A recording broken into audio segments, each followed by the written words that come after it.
Students, आज हम पढ़ेंगे प्लाज्मा प्रोटीन और इसकी रेफरेंस बुक कौन सी है, सैमुएल। तो इसमें हमें क्या क्या पढ़ना है, इसमें पढ़ना है हमको introduction, normal values, separations, properties, origin, function, plasmapheresis, variation in the plasma protein level. चलिए टाइम वेस्ट नहीं करते हैं, फटाफट पढ़ते हैं, बहुत कुछ पढ़ना है। तो पहला टॉपिक है इंट्रोडक्शन और इनके मेन हीरो है प्लाज्मा प्रोटीन। हम उसी की तो बात करने वाले हैं। अब ये प्लाज्मा प्रोटीन क्या होता है मैं पिछले चैप्टर में आपको बता चुकी हूँ, आप चाहे तो उसे भी पढ़ सकते हैं। ब्लड के अंदर दो तरह के कंपोनेंट होते हैं, एक होते हैं पैक्ड सेल वॉल्यूम और दूसरा होता है आपका क्या, प्लाज्मा। जो प्लाज्मा होते हैं फिर इसके अंदर इसका खुद का सॉलिड होता है, गैसेस होती है, इसका वाटर होता है। इसका जो सॉलिड वाला पोर्शन होता है वैसे तो ये 7 से 8% ही होता है, लेकिन उसमें भी ऑर्गेनिक, इनऑर्गेनिक बहुत सारी चीज़ें रहती हैं। उन्हीं में होता है हमारे प्रोटीन्स, यानी कि जो प्रोटीन जो प्लाज्मा के अंदर पाए जाते हैं उन्हें कहा जाता है प्लाज्मा प्रोटीन। और ये कितने प्रोटीन हैं, पहला है एल्बुमिन, ग्लोबुलिन एंड फाइब्रोनोजन।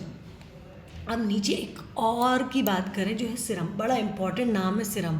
क्यों इंपॉर्टेंट है, जब कोगुलेशन की प्रोसेस होती है यानी कि जब बॉडी में इंजरी होती है, चोट लगती है, तो प्लाज्मा के अंदर पाए जाने वाले क्लॉटिंग फैक्टर की वजह से ये जो फाइब्रोनोजन होता है ये फिब्रिन में कन्वर्ट हो जाता है और सीरम प्लाज्मा में से गायब हो जाता है। अब जो बचा हुआ प्लाज्मा रहता है वही सीरम कहलाता है। यानी कि सीरम कुछ नहीं है ऐसा प्लाज्मा जिसमें कि फाइब्रोनोजन नहीं पाया जाता हो, लेकिन बाकी के दो प्रोटीन हैं, एल्बुमिन भी है और ग्लोबुलिन भी है, उसे क्या कहते हैं, सीरम कहते हैं। तो इसीलिए आप देख सकते हैं एल्बुमिन के आगे भी सीरम लगा हुआ है और ग्लोबुलिन के आगे भी सीरम लगा है, जबकि फाइब्रोनोजन जो रहता है वो कभी भी सीरम नहीं कहलाता। ठीक है, समझ में आ गया। चलिए आगे बढ़ते हैं। नॉर्मल वैल्यूज़, भाई प्रोटीन है तो पता भी होना चाहिए कौन सा प्रोटीन कितना है। तो हमारा जो प्लाज्मा है इसमें टोटल प्रोटीन ही कितना होता है, 7.3 ग्राम पर डीएल होता है। पर फिजियोलॉजी में ज़्यादातर वैल्यूज़ अप्रॉक्स में होती है, इंडिविजुअल पर्सनालिटी पे डिपेंड करती है, तो ये इसका अप्रॉक्स है। और आप इसमें सीरम एल्बुमिन जो है वो कितना दिख रहा है आपको, 4.7, ग्लोबुलिन जो है वो 2.3 और फाइब्रोनोजन सबसे कम 0.3 ग्राम पर डीएल है। ठीक है, अब नेक्स्ट हम बात करें एल्बुमिन और ग्लोबुलिन रेशियो की। देखिए रेशियो बहुत इंपॉर्टेंट है प्लाज्मा का। सिंपल सी बात है, ये बता रहा है कि एल्बुमिन कितना है और ग्लोबुलिन कितना है।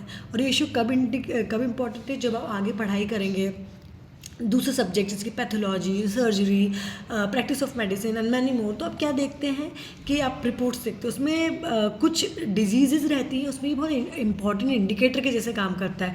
तो आपको पता होना चाहिए कि एल्बुमिन और ग्लोबुलिन के बीच में क्या रेशियो है। तो क्या रेशियो है भाई, दिख रहा है 2:1, यानी कि हमेशा एल्बुमिन जो रहता है वो ग्लोबुलिन से 2 गुना रहता है। ठीक, समझ में आया। अब हम बात करते हैं सेपरेशन की। अभी जो सेपरेशन है भाई ये पूरी तरीके से प्रैक्टिकल है, हमको सिर्फ पता होना चाहिए कौन कौन से मेथड्स यूज़ कर रहे जाते हैं। तो कुछ 6-7 मेथड है, उनके नाम आप जान लें, ये कोई लिखने के पर्पज़ से तो इम्पोर्टेंट नहीं है।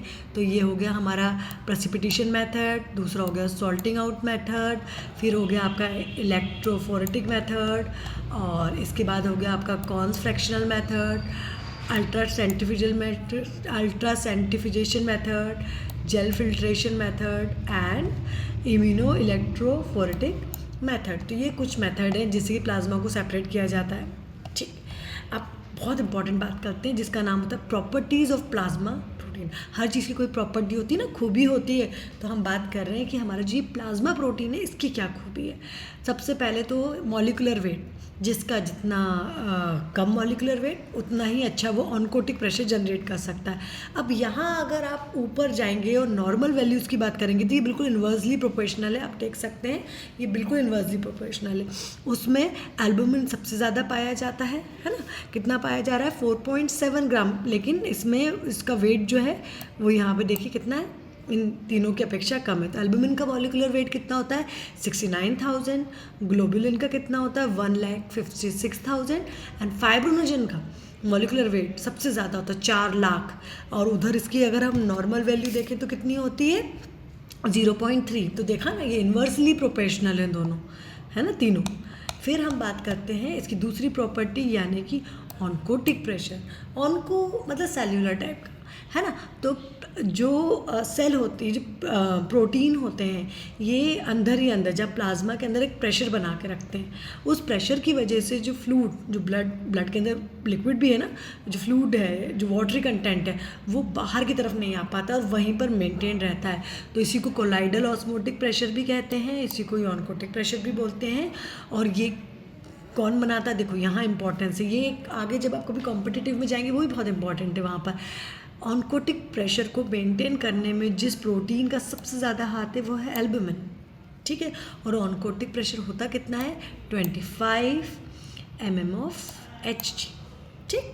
अब हम आगे बढ़ते हैं और ज़्यादा आगे नहीं बढ़ना। यहाँ स्पेसिफिक ग्रेविटी देखिए, स्पेसिफिक ग्रेविटी हमेशा जो कोरिलेट करती है वाटर के साथ होती है, और वाटर की कितनी होती है, 1.000, है ना। तो ऑब्वियसली बात है, ये 1.026 है, तो इसकी स्पेसिफिक ग्रेविटी पानी से ज़्यादा होती है। ओके, देन हम बात करते हैं इसकी अगली प्रॉपर्टी, यानी कि कहाँ आ गए हम, बफर एक्शन पे। तो बफर एक्शन का मतलब होता है जब कोई चीज़, है ना, किसी भी पर्टिकुलर चीज़ का पीएच मेंटेन करके रखें, उसे बोलते हैं बफर एक्शन होना। तो क्योंकि ये हाइड्रोजन को ले सकते हैं, है ना, उनको एक्सेप्ट कर सकते हैं, तो इसीलिए प्लाज्मा प्रोटीन के अंदर बफर एक्शन की प्रॉपर्टी होती है। और ये टोटल ब्लड का 1/6 जो है वो बफर करके उसका पीएच को मेंटेन रखते हैं। मतलब बेसिकली याद रखें कि बफर एक्शन मतलब मेंटेनेंस ऑफ पीएच।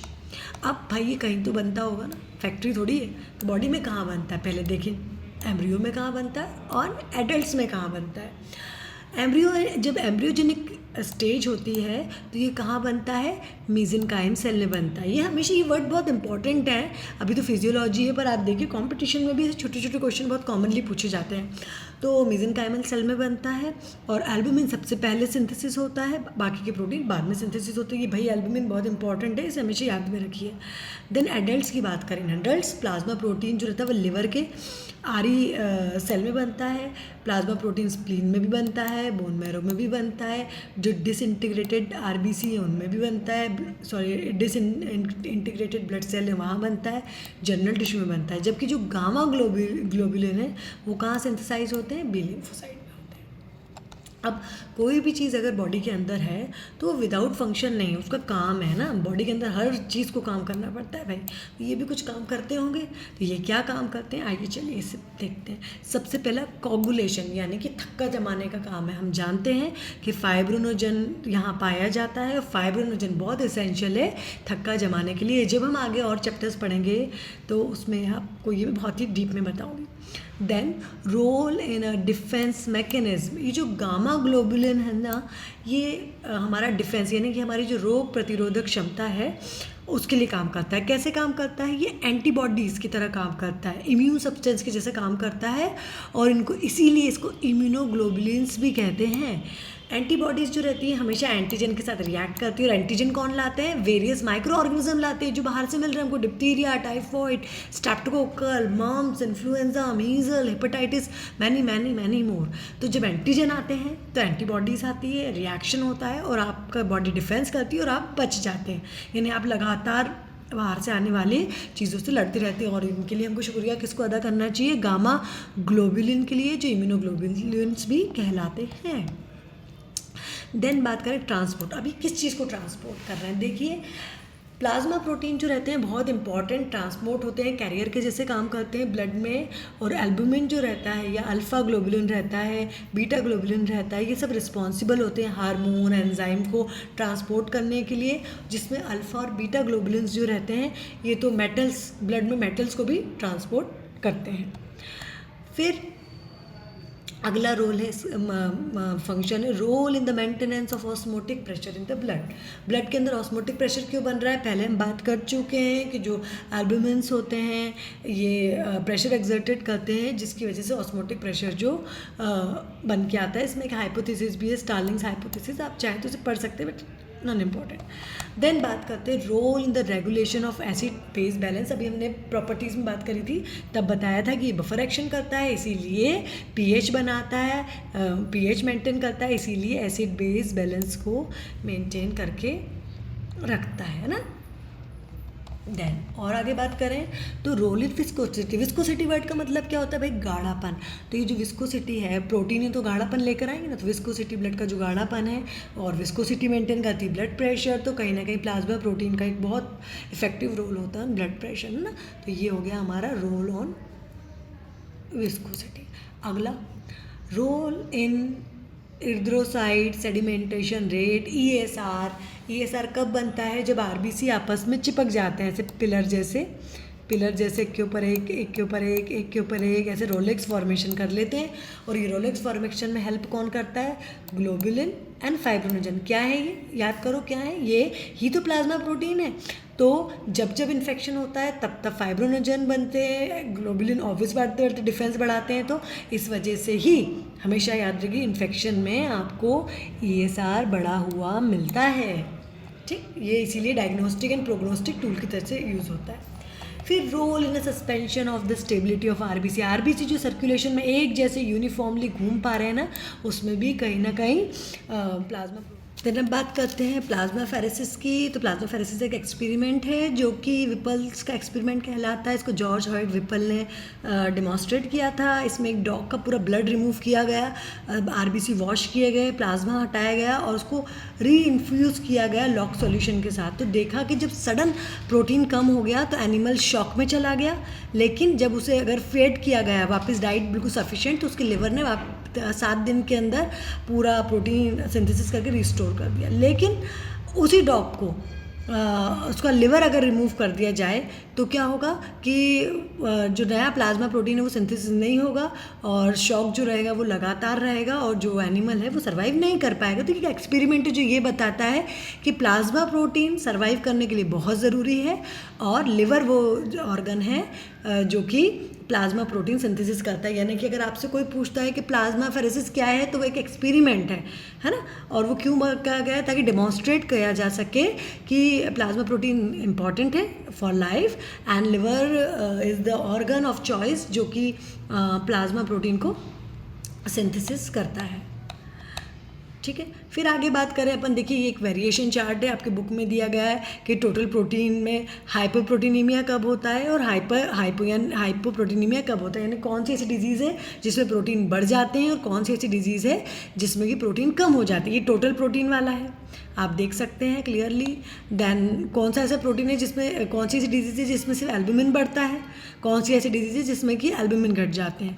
ग्लोबुलिन कौन सी डिजीज़ में बढ़ते हैं, ग्लोबुलिन कौन सी डिजीज़ में घट जाते हैं। फाइब्रोनोजन कब बढ़ता है एंड फाइब्रोनोजन कब कम हो जाता है। एजी रेशियोज कब बढ़ते हैं ना, एजी रेशियोज कब कम हो जाते हैं। तो ये एक चार्ट बहुत खूबसूरत सा बुक के अंदर दिया गया है, आप देख सकते हैं। टोटल प्रोटीन हाइपरप्रोटीनीमिया कहलाता है, कब बढ़ जाता है। डिहाइड्रेशन है, haemolysin, acute infection, respiratory. Hypo कब हो जाता है, diarrhoea, haemorrhage, burn, pregnancy, malnutrition. ऐसे एल्बुमिन को देखें तो dehydration, excess glucocorticoid, congestive heart failure में ये बढ़ जाता है। कम कब होता है, malnutrition, cirrhosis, burn, hypothyroidism में कम हो जाता है।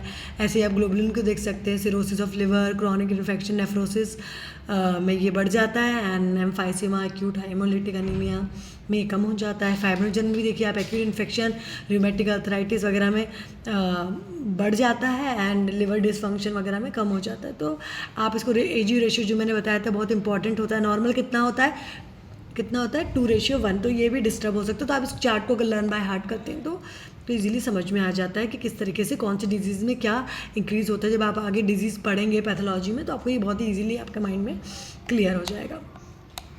ठीक है, और प्लाज्मा फेरेसिस इंपॉर्टेंट है फॉर टेम्परेरी ट्रीटमेंट के हिसाब से देखें, जैसे मैसेनिया ग्रेवियस हुआ, थ्रोम्बोसाइटोपिनिया हुआ, परप्यूरिया हुआ, जैसे तो इसके लिए, लेकिन ये कोई परमानेंट सॉल्यूशन नहीं है। ठीक, देन बात करें variation in plasma protein level, तो ये डिपेंड करता है सेवरल कंडीशन में कि क्या चेंजेस आ रहे हैं एल्बुमिन और ग्लोबुलिन में। और ये जो चार्ट अभी हमने देखा था ऊपर, ये ही बताता है कि वेरिएशन आता है प्लाज्मा प्रोटीन लेवल पे और ये एक दूसरे से बहुत इंडिपेंडेंट होते हैं। कई कंडीशन में ऐसा होता है कि एक प्रोटीन बढ़ जाता है, दूसरा प्रोटीन पूरी तरीके से कम हो जाता है, कई बार दोनों प्रोटीन साथ में बढ़ सकते हैं। इनका फ्रैक्शन डिपेंड करता है डिजीज़ की अवेलेबिलिटी पे कि कौन सी डिजीज़ है और किस तरीके से वो प्रोटीन को अफेक्ट कर रही है। तो ये था मेरा आज का वीडियो ऑन प्लाज्मा प्रोटीन। उम्मीद करती हूँ आपको ज़रूर समझ में आया होगा। मैं मिलूँगी आपसे अपने अगले टॉपिक के साथ, जब तक कि मैं डॉक्टर वंदना कहती हूँ आपसे बाय।